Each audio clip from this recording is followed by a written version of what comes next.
it could easily blow up in their face. And it's nitroglycerin. It has its uses, but is fucking volatile. Yeah, absolutely. It very much is. But that's why you have to have certain guidelines and rules set in place when you introduce a new idea. Even within the realm of endless possibilities, you have to fit within the universe that's been established. You have to have rules, because if you don't have rules that are established, then what's the point? You will jump the shark, because there will be nothing holding you back. Writers sometimes write themselves into corners, and they're like, well, what am I going to do? And the rules you have set out sometimes make it difficult for you to find a way out of that corner. And if you don't have those rules, you can quickly become a shit writer.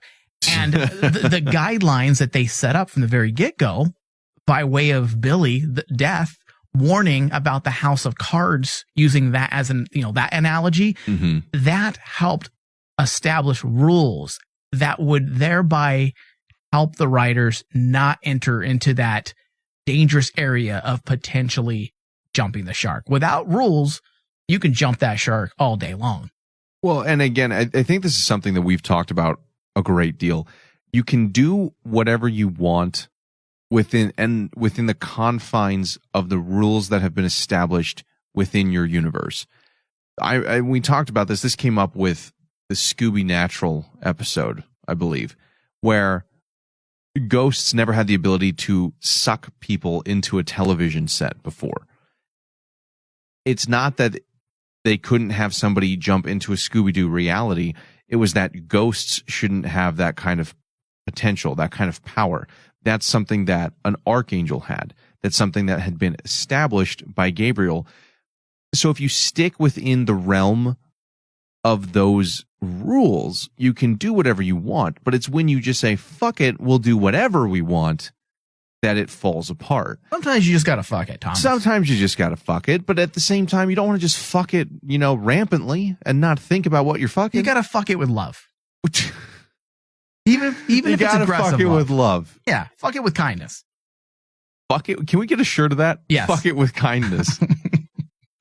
Holy crap. You don't want to be disrespectful. But you get what I'm saying. Like, you have to have some established rules and work within that, even if you break down the door for all kinds of possibilities. Otherwise, you would have there's multiverse. What's to stop Shark version of Dean and Sam showing up? There's the Street Shark version. We already had Scooby-Doo. Fuck it.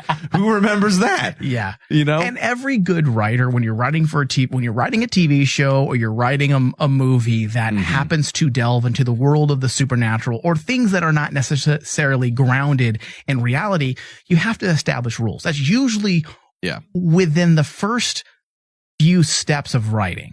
You come up with your idea, you plan it out, you outline it, you do a beat sheet if you're writing a TV show or a movie, and then you figure out the rules, because you have to use them as a guideline, because it prevents you from jumping into an area that you shouldn't go to. Yep. You have to.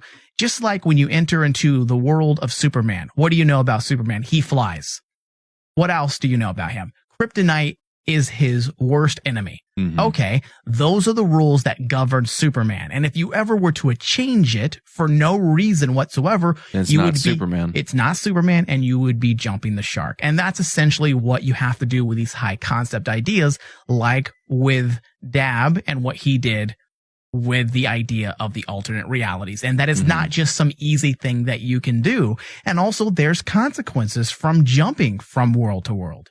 Well, again, and the thing is, the consequences, it's very funny that they used Billy as, it's a house of cards. If you do this too much, it'll all come tumbling down, because that's kind of a meta statement to the writers themselves. If we fuck this up, if we do this too much and we have anything possible happen with reckless abandon, it will all unravel in front of us. Despite 13 years of established shit, that's where the phrase "jump the shark" comes from. Is something doing something that makes no fucking sense within the realms. It was Fonzie actually jumping over a shark in Happy Days. Yeah, you can always.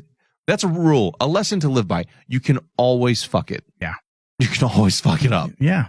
So now, that being said, why not use this alternate world, alternate reality in different, unique ways that we wouldn't traditionally expect. We expect that we have different monsters and different elements from that world kind of leach into ours. But what's to say we can't be the intruder?